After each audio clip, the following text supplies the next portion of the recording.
케냐가 발칵 뒤집혔습니다.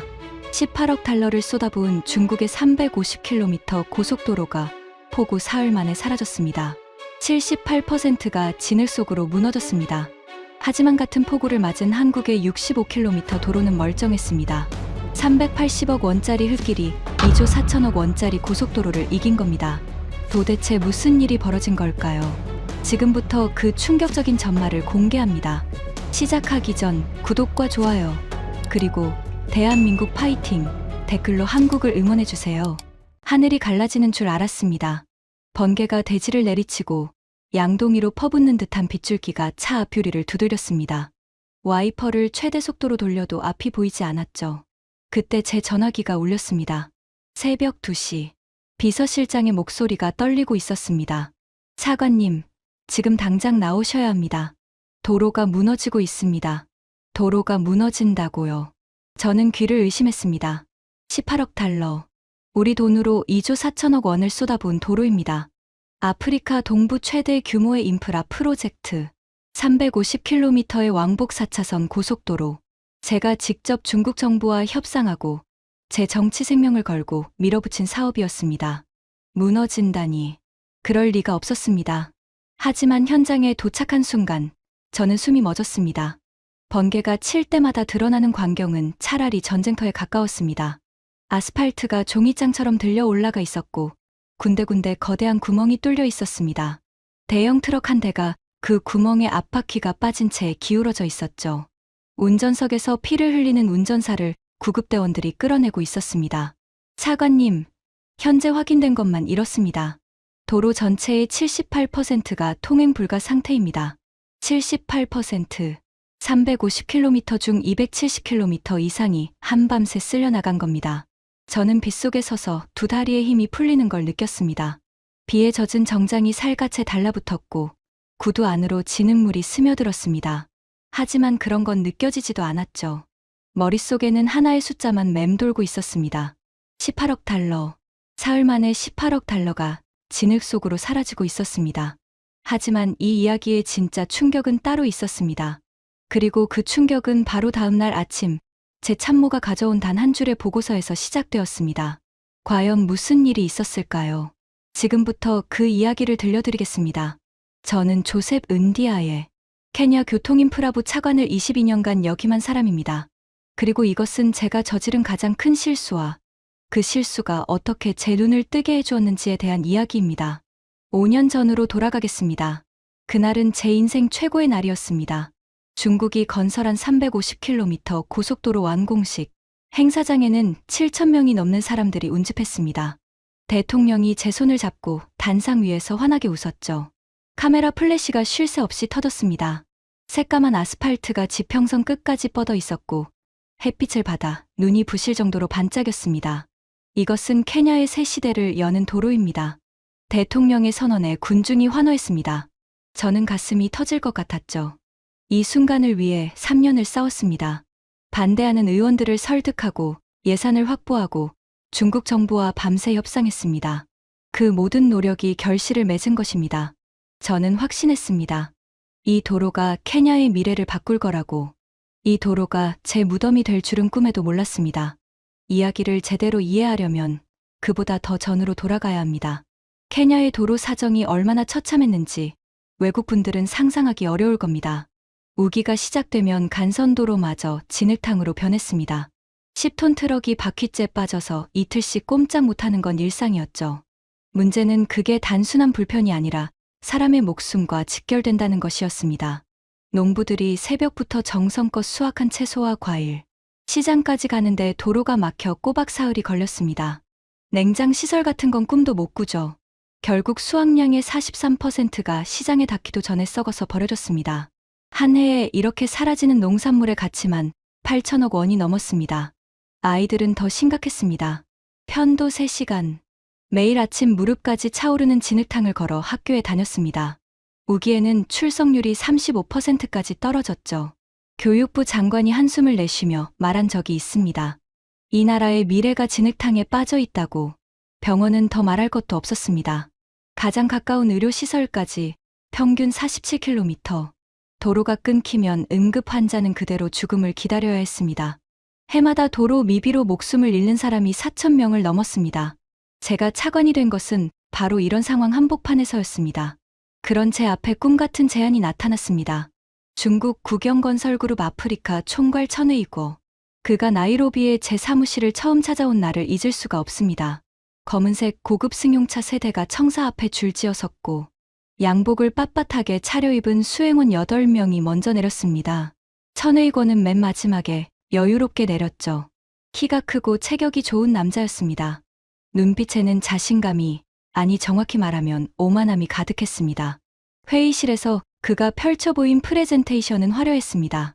3D 그래픽으로 완성된 고속도로가 케냐의 대지를 가로지르는 영상, 왕복 4차선, 가로등, 중앙분리대까지 완비된 현대식 도로가 모니터 속에서 빛나고 있었습니다. 350km, 3년 반이면 완공합니다. 저는 귀를 의심했습니다.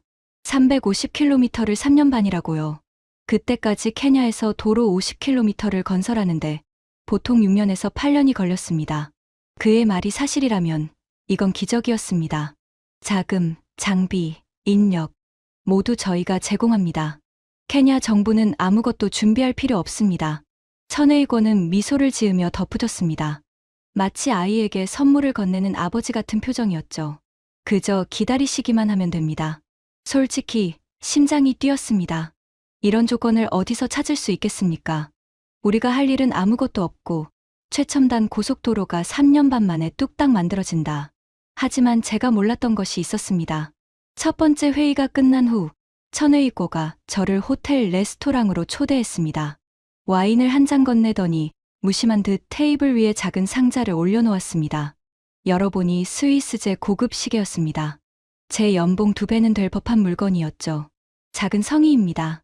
좋은 파트너십의 시작을 기념하는 선물이죠. 저는 거절했어야 했습니다. 하지만 그의 다음 말에 마음이 흔들렸습니다. 차관님의 아드님이 올해 대학 입학이시라고 들었습니다. 베이징대 국제관계학과 전액 장학금을 연결해 드릴 수 있습니다. 비공식적으로요. 그 말에 저는 아무 대답도 하지 못했습니다. 시리게는 돌려보냈지만 아들의 장학금 이야기는 마음 한구석에 남아 있었습니다. 지금 생각하면 그때부터 이미 저는 그의 그물에 걸려들고 있었던 겁니다. 천웨이고는 교묘했습니다. 다음 회의에서는 더 구체적인 제안을 가져왔죠.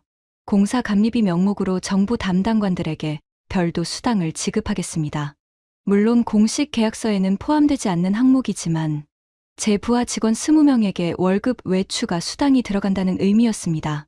제가 이 프로젝트를 밀면 20명의 가족이 풍요로워진다. 저는 스스로를 설득했습니다. 어차피 좋은 도로가 만들어지는 건데 뭐가 문제란 말인가. 계약서에 도장을 찍던 날 천웨이고는 웃으며 악수를 건넸습니다. 그의 손이 유독 차가웠던 걸 기억합니다. 중국과 계약을 마무리하고 일주일도 지나지 않았을 때였습니다. 한국국제협력단 코이카라는 기관에서 연락이 왔습니다. 아프리카 도로 인프라 기술협력 사업 제안이었죠. 저는 별 기대 없이 회의에 응했습니다. 어차피 중국과 이미 계약을 맺은 상태였으니까요. 회의실 문을 열고 들어온 사람은 딱 2명이었습니다. 코이카 직원 1명, 그리고 도로 기술 전문가라는 이정우라는 한국인. 중국 측이 수행원 8명의 고급 승용차 세대를 끌고 왔던 것과는 비교가 되지 않았습니다.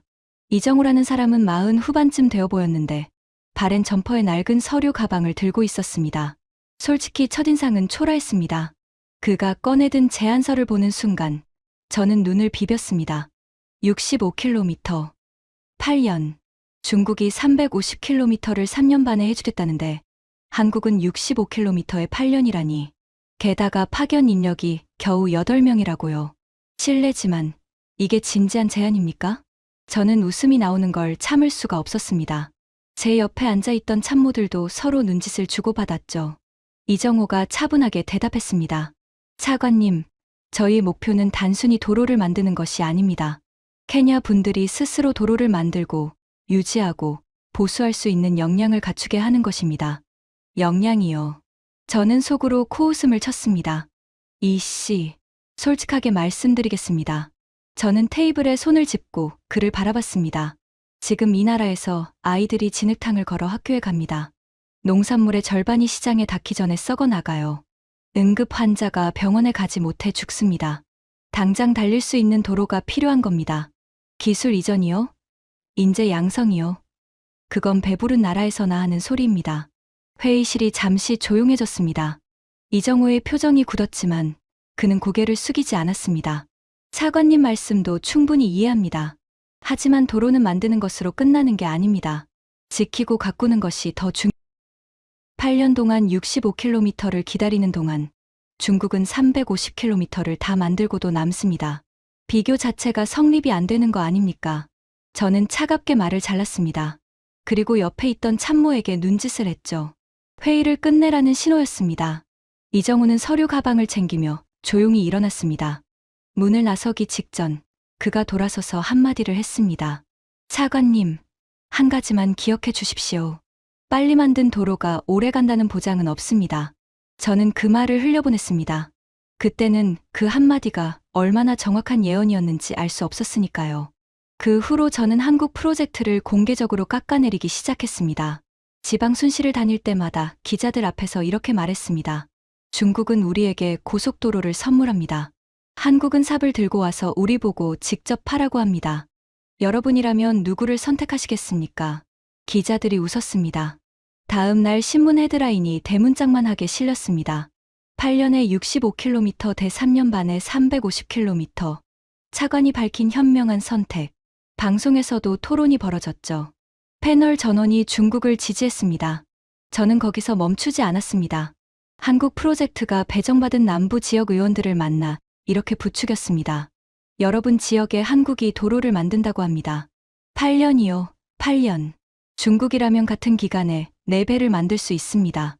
의회에서 한국 프로젝트 중단을 요구해 보시지 않겠습니까?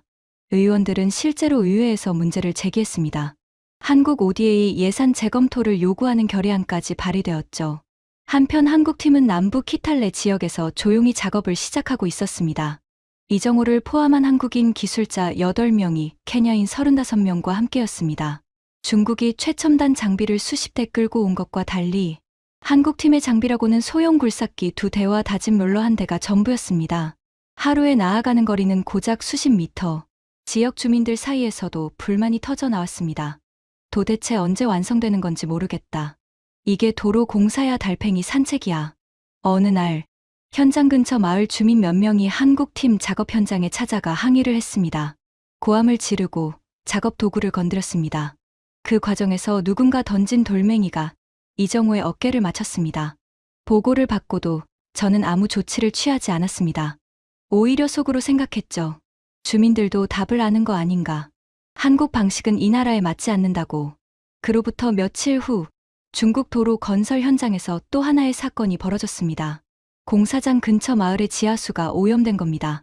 공사 과정에서 발생한 화학 폐수가 지하로 스며든 것이었습니다. 마을 주민 200여 명이 피부병과 복통을 호소했습니다. 마을 이장이 공사 현장 사무실로 찾아갔습니다. 우리 마을 우물물이 이상합니다. 냄새가 나고 물 색깔이 변했습니다. 아이들이 배탈이 났습니다. 천회의고의 대답은 이랬습니다. 과학적 근거가 있습니까? 우리 공사와 관련 있다는 증거를 가져오시오.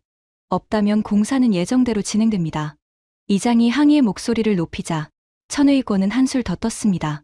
지금 이 공사를 중단하면 그 피해는 마을이 아니라 케냐 전체가 떠안게 됩니다. 잘 생각하시오.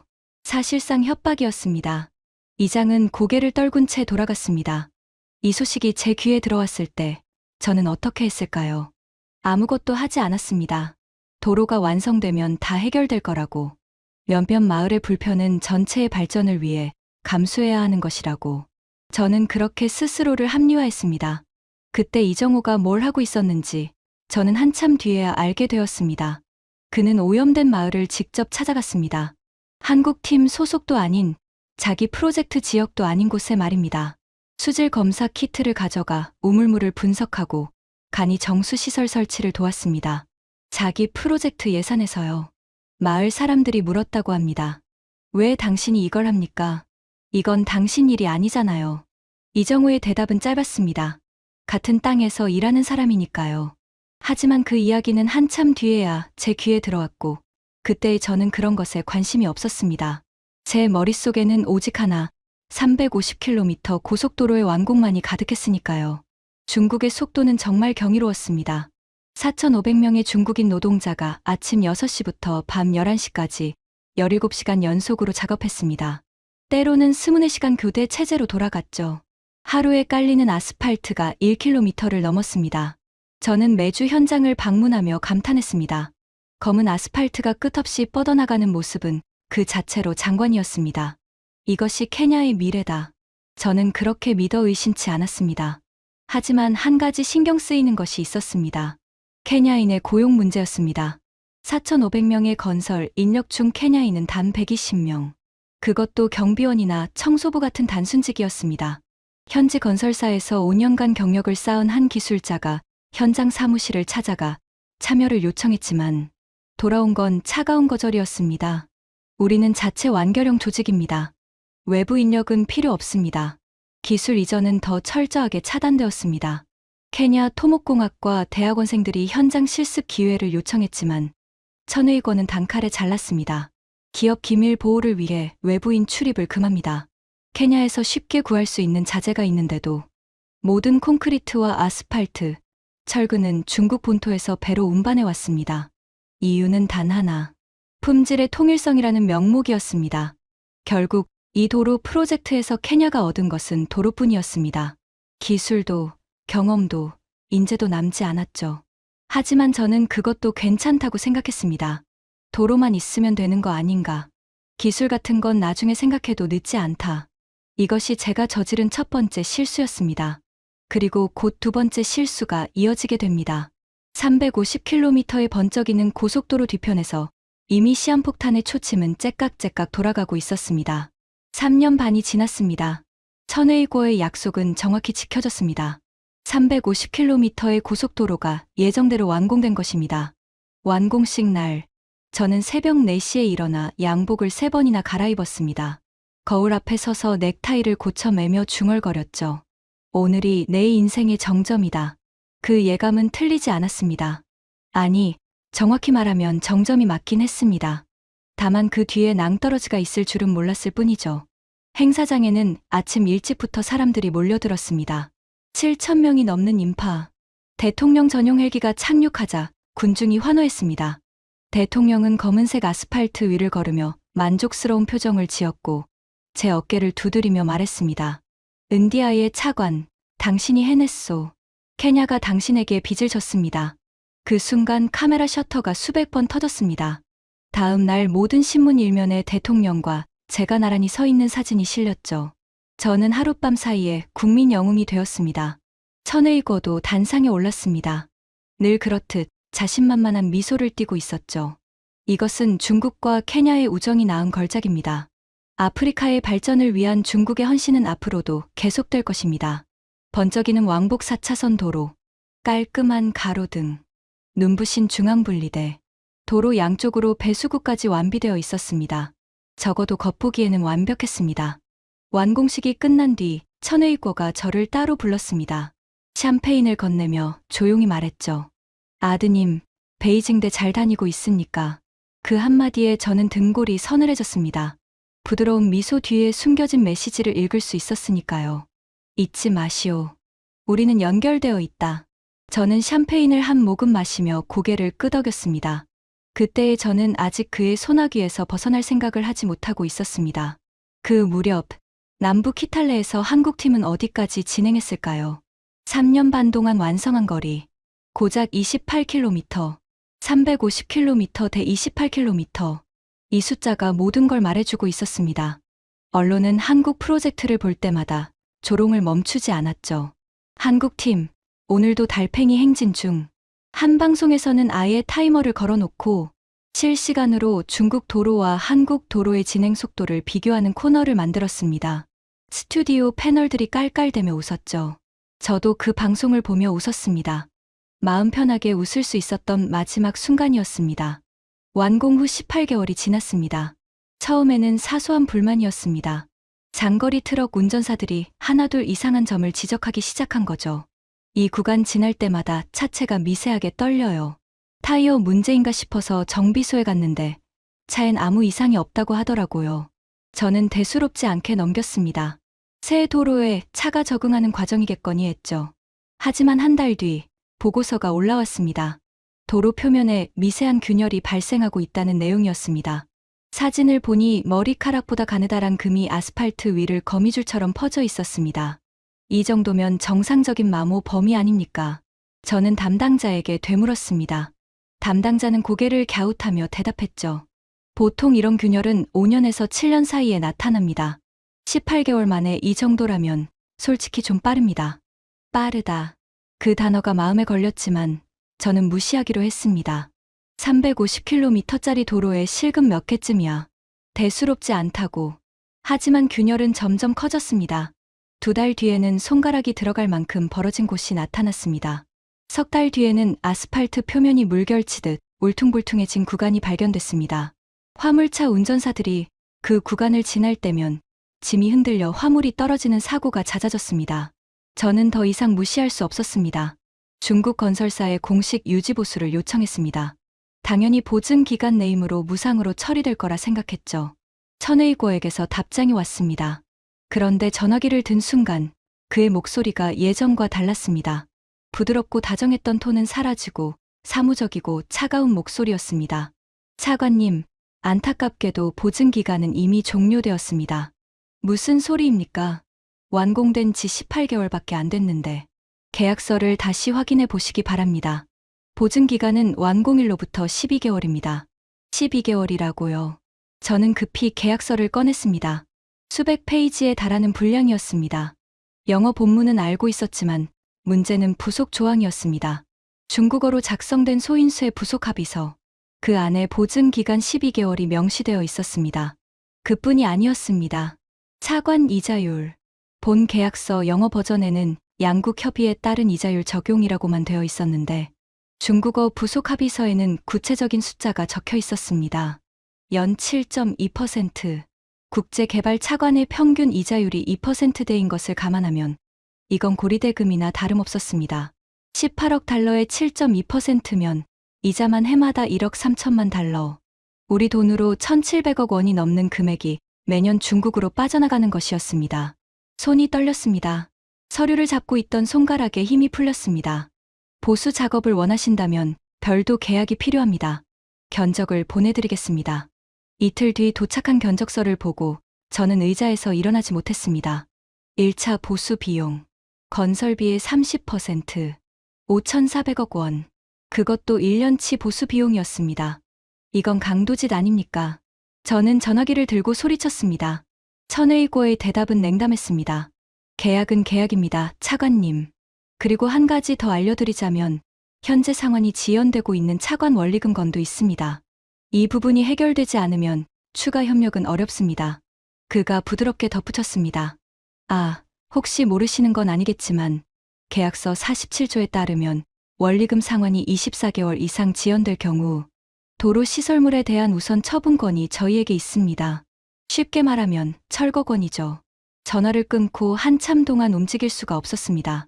창밖으로 나이로비의 스카이라인이 보였습니다. 저 도시의 사람들은 아직 모르고 있었죠. 그들이 자랑하던 고속도로가 사실은 이 나라의 목을 조이는 올감이었다는 것을.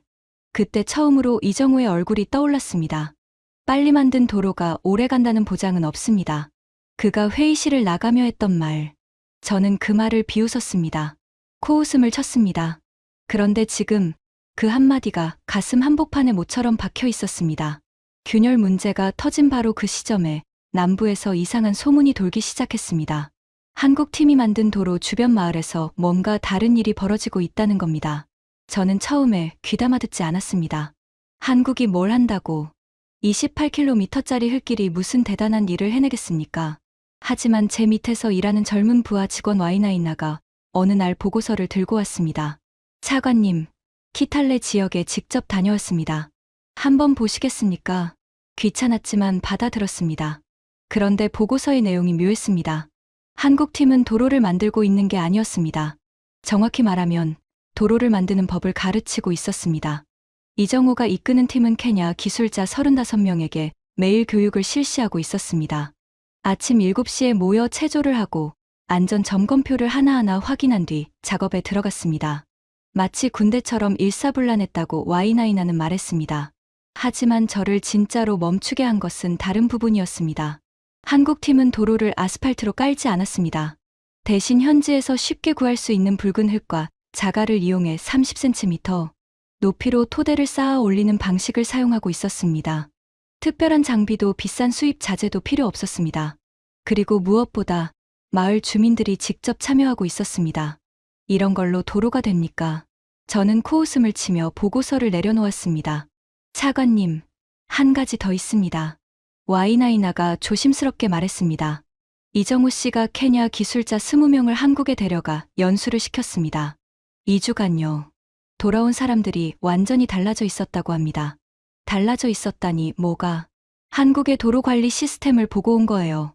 매일 새벽부터 도로 점검을 하고 작은 균열 하나도 기록하고 배수구 청소를 매일 하고 그런 걸 보고 와서는 완전히 다른 사고방식이 되었다고 합니다. 저는 한쪽 눈썹을 치켜 올렸습니다.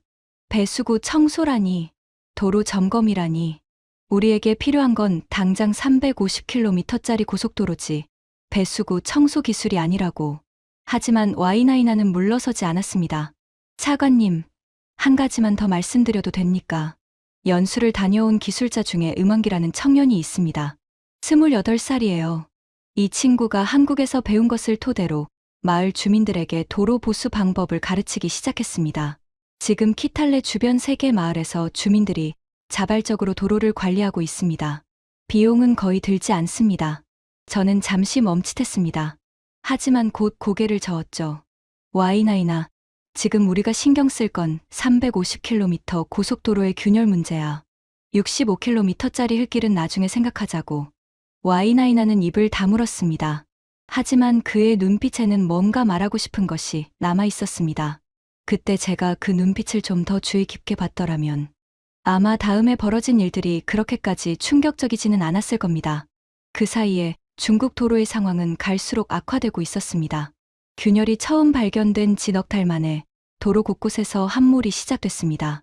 아스팔트 아래 기초가 부실했던 겁니다. 우기 때 스며든 빗물이 집안을 약화시키고 있었는데 배수 시스템이 제대로 작동하지 않았던 거죠. 나이로비에서 몬바사 방면으로 가는 구간에서 화물 트럭이 함몰 지점에 빠지는 사고가 발생했습니다. 다행히 인명피해는 없었지만 그 구간은 일주일간 통제되었습니다. 운수업계가 들고 일어났습니다. 이 도로에서 영업을 할 수가 없습니다.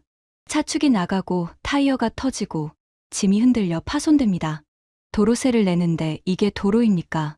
시위대가 교통부 청사 앞에 모였습니다. 피켓에는 이렇게 적혀 있었죠. 18억 달러짜리 도로가 18개월 만에 폐도로? 저는 사무실에서 그 피켓을 내려다보며 식은땀을 흘렸습니다. 이러다가는 정치 생명이 끝난다. 머릿속이 하얘졌습니다. 천웨이고에게 다시 연락했습니다. 이번에는 사정했습니다. 제발 보수만이라도 해달라고. 비용은 어떻게든 마련하겠다고. 그의 대답은 짧았습니다. 대금 선불 입금 확인 후 기술팀 파견이 가능합니다. 입금 확인까지 최소 45일 소요됩니다. 45일이요.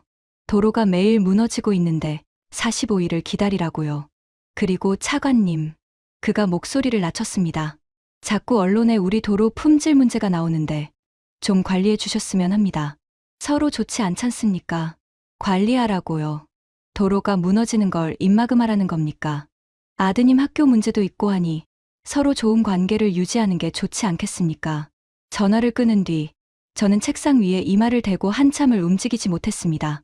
이 사람에게 이 나라의 미래를 맡겼다는 사실이 비로소 실감났습니다. 뇌물을 받아서가 아닙니다. 아니, 그것도 있었지만 더 큰 문제는 제가 눈앞의 화려함에 속아 본질을 보지 못했다는 것이었습니다. 속도, 규모, 화려한 아스팔트, 완공식의 환호, 그 뒤에 숨겨진 부실한 기초, 작동하지 않는 배수구, 터무니없는 이자율, 독소 조항. 저는 그런 것들을 보려고 하지 않았습니다. 보고 싶지 않았으니까요. 그리고 그날이 왔습니다. 기상청이 이례적인 경보를 발령했습니다. 엘니뇨의 영향으로 기록적인 폭우가 예상된다는 것이었습니다. 평년의 4배에 달하는 강수량이 사흘간 집중될 것이라고 했습니다. 하늘이 먹구름으로 뒤덮인 오후, 비가 시작되었습니다. 처음에는 평범한 비였습니다.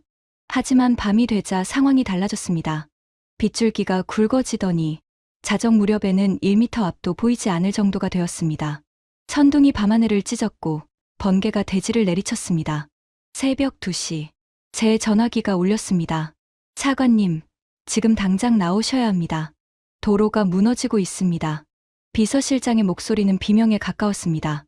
차를 몰고 현장으로 향하는 20분 동안 저는 핸들을 잡은 손이 떨리는 걸 느꼈습니다. 와이퍼가 미친 듯이 움직였지만 빗물을 감당하지 못했습니다. 라디오에서는 긴급 뉴스가 흘러나왔습니다.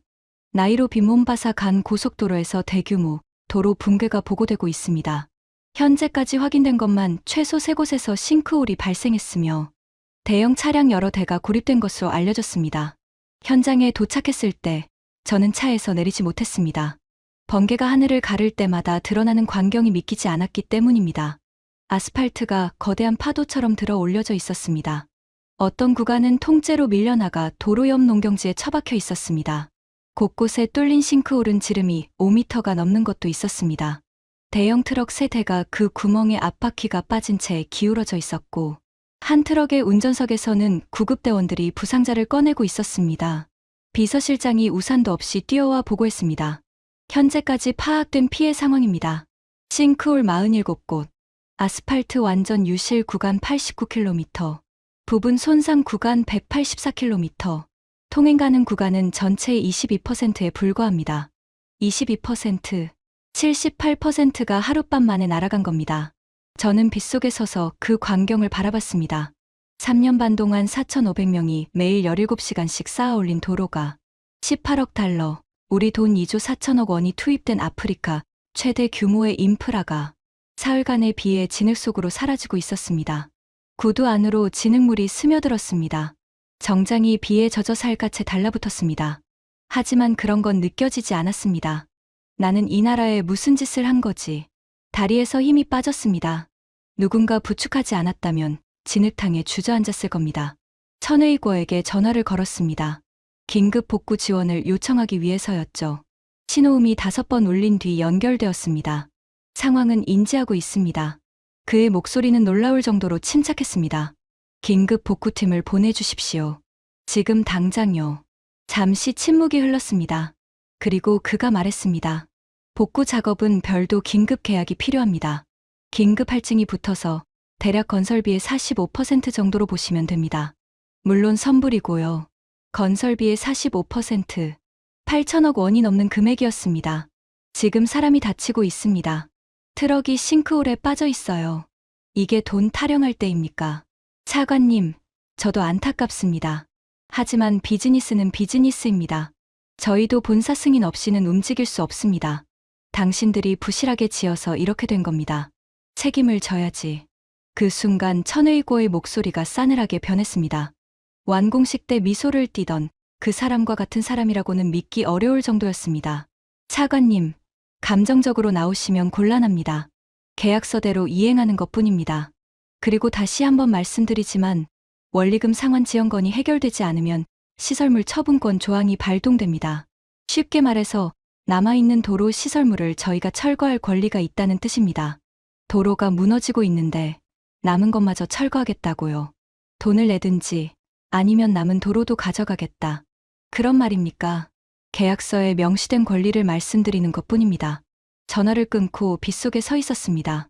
주변에서는 구급차 사이렌이 울리고 통제요원들이 고함을 질렀습니다.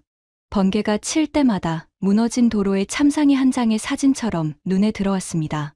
18억 달러짜리 도로가 사흘 만에 사라졌습니다. 그리고 남은 것은 갚을 수 없는 빚과 돌이킬 수 없는 후회뿐이었습니다. 이틀 뒤 비가 그쳤습니다. 하지만 나이로비는 아비규환이었습니다. 고속도로가 마비되자 물류가 끊겼고 식품 가격이 이틀 만에 40% 뛰었습니다. 주유소에는 기름이 떨어졌고 약국에는 의약품이 바닥났습니다. 교통부 청사 앞에는 시위대가 진을 치고 있었습니다. 은디아에 차관 사퇴하라. 그 외침이 사무실까지 들려왔습니다. 야당은 이미 국회 긴급 청문회 소집을 요구한 상태였고 대통령실에서도 연일 전화가 왔습니다. 완공식에서 제 어깨를 두드리던 그 대통령이 이제는 해결책을 가져오지 않으면 자리를 보전할 수 없을 것이라고 통보해 왔습니다. 해결책이라니. 무너진 도로를 어떻게 합니까? 고칠 돈도 없고, 고칠 기술도 없고, 중국은 돈부터 내놓으라고만 합니다. 그때 Y9가 사무실로 뛰어들어왔습니다. 숨을 헐떡이며 한 장의 보고서를 내밀었습니다. 차관님, 이것 좀 보십시오. 남부 키탈레 지역 피해 현황 보고서였습니다. 저는 기계적으로 읽어 내려갔습니다. 그런데 한 줄에서 눈이 멈췄습니다. 한국 기술협력 구간 65km 도로 표면, 경미한 손상 3%, 구조적 손상 없음, 통행 지장 없음, 같은 폭우, 같은 지역, 같은 사흘, 350km 중국 도로는 78%가 무너졌는데 65km 한국 도로는 97%가 멀쩡하다고요. 이게 사실입니까? 직접 확인했습니다. 사진도 있습니다. Y9가 태블릿을 내밀었습니다. 사진 속의 한국 도로는 흙빛이었습니다. 중국 도로처럼 검고 번쩍거리는 아스팔트가 아니었죠. 하지만 그 투박한 흙길은 기록적 폭우를 견뎌낸 뒤에도 그 자리에 있었습니다. 그리고 더 놀라운 것이 있었습니다. 이 부분을 보십시오. Y9가 다른 사진을 보여줬습니다. 한국 도로 위에서 케냐인 기술자들이 작업을 하고 있었습니다. 표면이 조금 쓸려나간 부분을 자갈로 메우는 작업이었습니다. 장비라곤 삽과 손수레가 전부였습니다. 이들이 폭우 다음 날 아침에 바로 나와서 복구를 시작했습니다. 외부 지원 요청 없이요. 이틀 만에 경미하게 손상된 구간을 전부 원상복구했습니다. 비용은 거의 들지 않았다고 했습니다. 현지 재료, 현지 인력, 현지 기술. 중국한테 5,400억 원을 선불로 내야 겨우 1년. 7위 보수를 받을 수 있는 것과 비교하면 차원이 다른 이야기였습니다. 저는 오랫동안 그 사진을 들여다봤습니다. 비가 그친 아침 햇살 아래 흙투성이가 된 채 도로를 다지는 젊은 케냐인들의 얼굴이 보였습니다. 그들은 웃고 있었습니다. 자기들의 도로를 자기들의 손으로 고치는 것이 자랑스러운 듯이. 그 순간 깨달았습니다. 이정호가 말했던 것의 의미를. 저희 목표는 단순히 도로를 만드는 것이 아닙니다. 케냐 분들이 스스로 도로를 만들고 유지하고 보수할 수 있는 역량을 갖추게 하는 것입니다. 도로가 살아남은 게 아닙니다. 사람이 살아남은 겁니다. 그때는 그 말이 공허한 구호로 들렸습니다. 하지만 지금 눈앞의 사진이 모든 것을 증명하고 있었습니다. 18억 달러로 만든 도로는 사흘 만에 사라졌지만 380억 원으로 기른 사람들은 이틀 만에 도로를 되살려냈습니다. 눈가가 뜨거워졌습니다. 억지로 참았습니다. 차관이 사무실에서 우는 꼴을 보여줄 수는 없었으니까요. 하지만 한 가지는 확실해졌습니다. 지금 제가 해야 할 일이 무엇인지. Y9나. 네, 차관님. 키탈레에 가야겠다. 지금 당장. Y9의 얼굴에 처음으로 밝은 표정이 번졌습니다. 차를 타고 남부로 향하는 4시간 동안 저는 창밖을 바라봤습니다. 폭우가 핥히고 간 대지 위로 아침 햇살이 쏟아지고 있었습니다. 무너진 중국 도로의 잔해가 군데군데 보였습니다. 검은 아스팔트 조각들이 흙더미 속에 파묻혀 있는 모습이 마치 무덤 같았습니다. 키탈레에 도착했을 때 이정우는 도로 위에 쪼그리고 앉아 집안 상태를 점검하고 있었습니다. 바렌 점퍼 차림은 처음 만났을 때와 달라진 게 없었습니다. 옆에는 케냐인 기술자 음원기가 같은 자세로 앉아 함께 기록을 하고 있었죠. 저를 보고 이정호가 일어났습니다. 놀란 표정이었습니다. 당연하겠죠. 자신을 공개적으로 조롱하고 사업 중단을 시도하고 돌맞는 것을 묵인했던 사람이 찾아왔으니까요. 저는 그 앞에 섰습니다. 무슨 말을 해야 할지 몰랐습니다. 준비해 온 말이 있었지만 실제로 그의 얼굴을 보니 한마디도 나오지 않았습니다. 한참을 서 있다가 겨우 입을 열었습니다.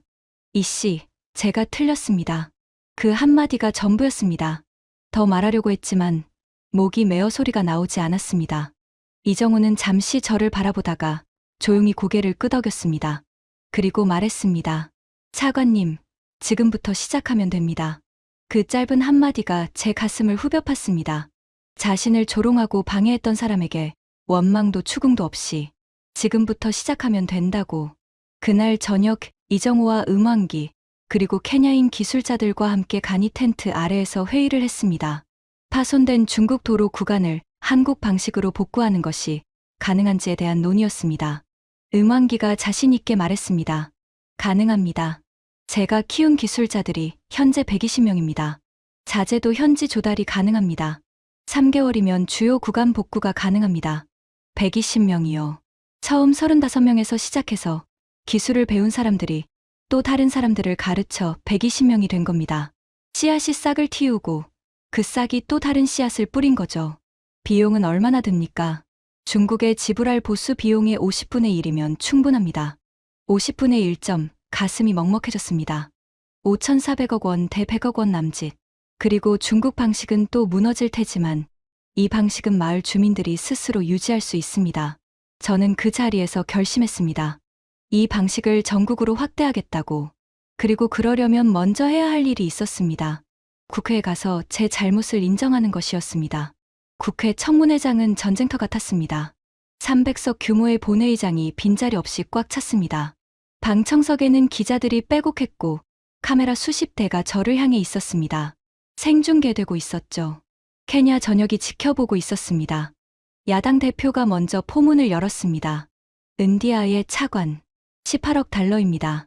이 나라 연간 교육 예산의 3배에 달하는 금액을 도로에 쏟아부었고 그 도로는 사흘 만에 사라졌습니다. 국민에게 설명하십시오. 의원들의 눈빛이 매서웠습니다. 여당 의원들조차 고개를 돌리고 있었죠. 완공식 때 제 옆에서 환하게 웃던 사람들이었습니다. 차관이 중국 측으로부터 뇌물을 수수했다는 의혹이 있습니다. 고급 시계와 자녀 유학편의 제공. 이것이 사실입니까? 방청석이 술렁였습니다. 카메라 셔터가 미친 듯이 터졌습니다. 저는 준비해 온 답변서를 내려다봤습니다. 변호사가 작성한 것이었죠. 관례적인 부인과 법률 용어로 가득한 서류. 이것만 읽으면 일단 위기는 넘길 수 있다고 했습니다. 하지만 그 순간 사흘 전 키탈레에서 봄 광경이 떠올랐습니다. 흙투성이가 된 채 자기들의 도로를 자기들의 손으로 고치며 웃고 있던 젊은이들. 돌을 맞고도 묵묵히 일하던 이정호의 뒷모습. 그리고 지금부터 시작하면 됩니다라는 그 짧은 한마디. 저는 준비한 답변서를 접었습니다. 그리고 마이크 앞에 섰습니다. 의장님, 의원 여러분, 그리고 이 방송을 지켜보고 계신 케냐 국민 여러분. 목소리가 떨렸습니다. 하지만 멈추지 않았습니다. 저는 오늘 변명하러 온 것이 아닙니다. 고백하러 왔습니다. 본회의장이 조용해졌습니다. 시계는 사실입니다. 받았다가 반납했습니다. 하지만 아들의 유학 편의는 받았습니다. 이 부분은 어떤 변명도 하지 않겠습니다. 웅성거림이 퍼졌습니다. 제 변호사가 방청석에서 얼굴이 하얘지는 게 보였습니다. 하지만 제가 저지른 진짜 죄는 뇌물이 아닙니다. 저는 숨을 깊이 들이쉬었습니다. 제가 저지른 진짜 죄는 이 나라의 미래를 속도에 팔아넘긴 것입니다. 저는 350km라는 숫자에 눈이 멀었습니다. 3년 반이라는 속도에 취했습니다. 빛나는 아스팔트에 현혹되었습니다. 중국이 내미는 화려한 포장지만 보고 그 안에 든 것이 무엇인지 확인하지 않았습니다. 계약서의 독소 조항을 확인하지 않았습니다. 7.2%라는 살인적인 이자율을, 1년짜리 보증 기간을, 시설물 철거권 조항을 저는 보지 않았습니다. 아니, 보고 싶지 않았던 겁니다. 의원들이 고개를 들어 저를 바라봤습니다. 그리고 저는 더 큰 잘못을 저질렀습니다. 목소리가 갈라졌지만 멈추지 않았습니다. 대한민국에서 온 한 기술자가 있었습니다. 이정호라는 분입니다. 그분은 케냐에 와서 8년에 걸쳐 65km의 도로를 만들겠다고 했습니다. 저는 그분을 비웃었습니다. 공개석상에서 조롱했습니다. 언론을 동원해 깎아내렸습니다. 그분의 사업을 중단시키려 의회를 부추겼습니다. 그분의 팀이 현장에서 돌을 맞았을 때 저는 알고도 아무런 조치를 취하지 않았습니다. 본회의장이 완전한 침묵에 빠졌습니다. 카메라 셔터 소리마저 멈췄습니다. 그런데 사흘간의 폭우가 모든 것을 보여주었습니다. 18억 달러짜리 도로는 사라졌지만 380억 원짜리 도로는 살아남았습니다. 아닙니다. 정확하게 말하겠습니다. 도로가 살아남은 게 아닙니다. 사람이 살아남은 겁니다. 한국이 남긴 것은 65km의 흙길이 아니었습니다. 스스로 도로를 만들고 지키고 고칠 수 있는 120명의 기술자였습니다. 그 기술자들은 폭우 다음 날 외부의 아무런 도움도 요청하지 않고 스스로 도로를 복구했습니다. 이틀 만에요.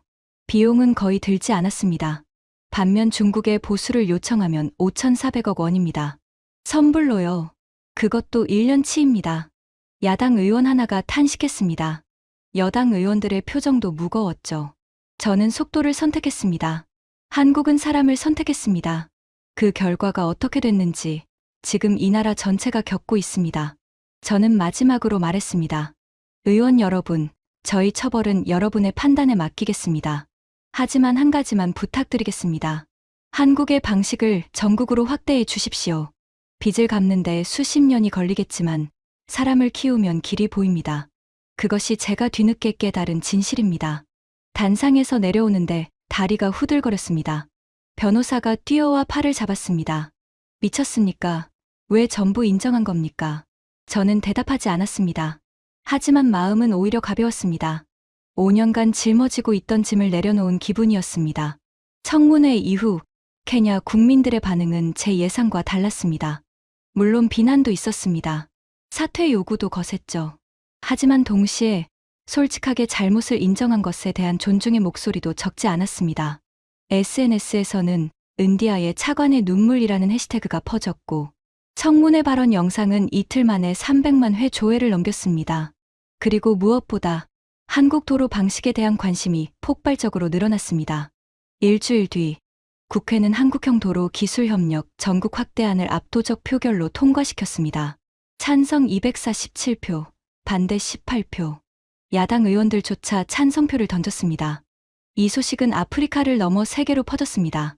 일본 국제협력기구 JICA의 동아프리카 담당 국장이 케냐를 방문했습니다.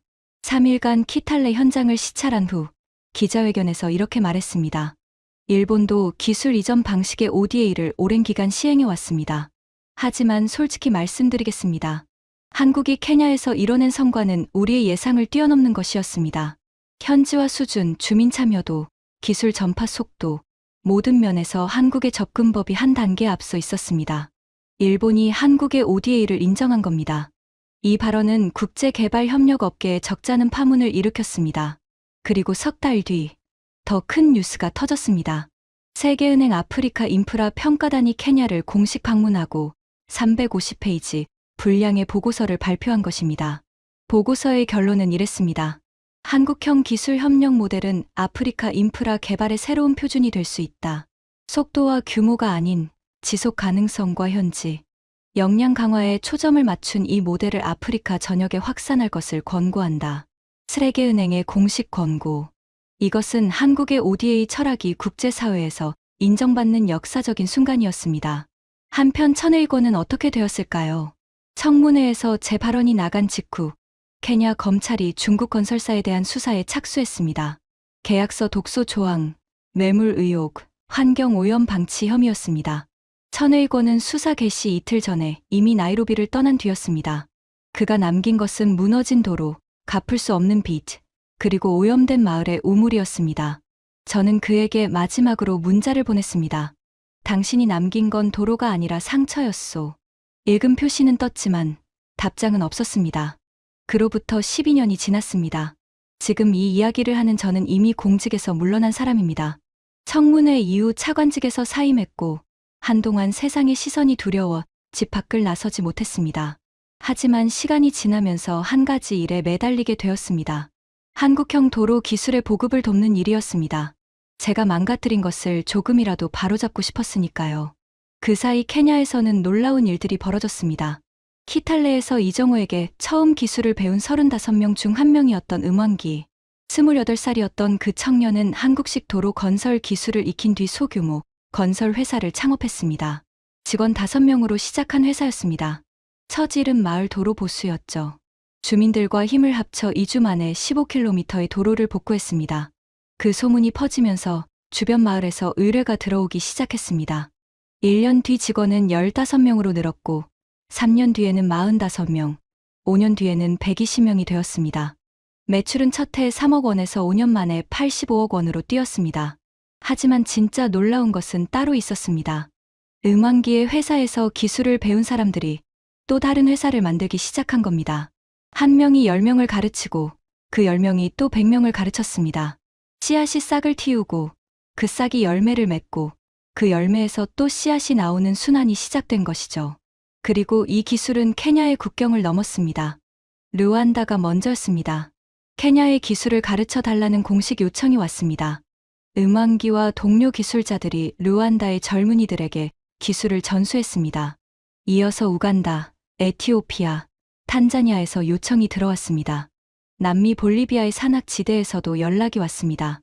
우기마다 도로가 유실되어 마을이 고립되는 문제를 겪고 있었죠. 케냐 기술팀이 현지를 방문해 그곳의 토양과 기후에 맞는 방식을 함께 개발했습니다. 동남아시아 라오스에서, 태평양의 파푸아뉴기니에서, 심지어 중앙아시아 키르기스스탄에서도 손을 내밀었습니다. 12년이 지난 지금 한국이 뿌린 이 씨앗은 45개국에서 뿌리를 내렸습니다. 총 1200km가 넘는 도로가 이 방식으로 만들어졌고 유지되고 있습니다.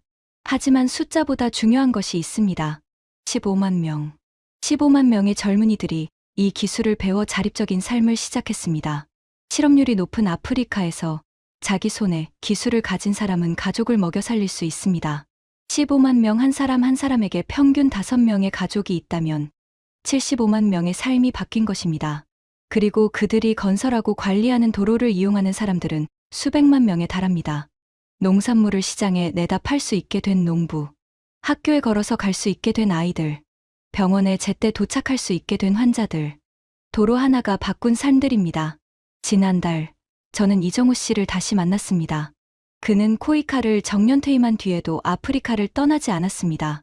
탄자니아의 작은 마을에서 젊은 기술자들을 양성하고 있었죠. 여전히 바랜 점퍼 차림이었고 여전히 말수가 적었습니다. 저는 그에게 악수를 청했습니다. 이 씨, 아니 이 선생님, 진심으로 감사합니다. 무엇을요? 이 나라에 도로를 주셔서가 아닙니다. 스스로 일어설 수 있는 힘을 주셔서요. 이정우 씨는 잠시 멀리를 바라보다가 조용히 말했습니다. 저는 기술을 가르쳤을 뿐입니다. 일어선 것은 케냐 분들 자신입니다. 그 겸손함이 이 사람의 본질이라는 걸 저는 이제야 압니다. 돌아오는 길에 생각했습니다. 대한민국은 세계에서 유일하게 원조를 받던 나라에서 원조를 하는 나라로 성장한 국가라고 합니다. 한국 전쟁으로 모든 것이 잿더미가 된 폐허 위에서 국제사회의 도움을 받아 일어섰습니다. 하지만 한국은 그 도움에 기대기만 한 것이 아니라 스스로의 힘으로 다시 세우는 데 썼습니다. 그리고 불과 반세기 만에 세계가 놀라는 나라가 되었죠. 그 경험이 있기에 한국은 압니다. 진정한 도움이란 완성품을 건네주는 것이 아니라 만드는 법을 함께 고민하는 것이라는 걸, 정답을 알려주는 것이 아니라 정답을 찾는 힘을 길러주는 것이라는 걸, 물고기를 주지 말고 물고기 잡는 법을 가르쳐라. 이 오랜 격언을 세계에서 가장 잘 실천하는 나라, 그것이 대한민국이었습니다. 저는 한때 그 가치를 비웃었던 사람입니다. 속도와 규모에 눈이 멀어 본질을 보지 못했습니다. 하지만 폭우가 모든 것을 드러냈습니다. 화려한 겉은 사흘 만에 무너졌고 보이지 않는 곳에서 묵묵히 키운 것은 12년이 지난 지금도 퍼져나가고 있습니다. 응원기는 지금 케냐 건설업 협회에서 이렇게 연설합니다. 중국의 도로는 빨리 만들어졌습니다. 하지만 완공된 순간 우리의 역할은 끝이었습니다. 한국의 도로는 시간이 걸렸습니다. 하지만 기술을 배우는 그 과정 자체가 우리의 가장 소중한 자산이 되었습니다. 15만 개의 손. 그 손들이 지금 이 순간에도 아프리카에, 남미에, 아시아의 대지를 다지고 있습니다. 비가 와도 무너지지 않을 길을 만들고 있습니다. 이정우 씨가 케냐에 처음 왔을 때 그는 바랜 점퍼에 낡은 서류 가방을 들고 있었습니다. 장비도 인력도 자금도 초라했습니다. 하지만 그가 진짜 가져온 것은 가방 안에 없었습니다. 25년의 경험, 그리고 사람을 믿는 마음, 그것이 결국 이 모든 것을 만들었습니다. 지금까지 케냐 교통부 차관 조셉 은디아예가 경험한 충격적인 이야기였습니다. 대한민국의 진정한 힘은 속도가 아니라 사람을 키우는 마음이었습니다. 이 이야기가 감동이 되셨다면 주변에 널리 공유해 주세요. 작은 공유가 대한민국의 가치를 세계에 알립니다. 구독과 좋아요도 부탁드립니다.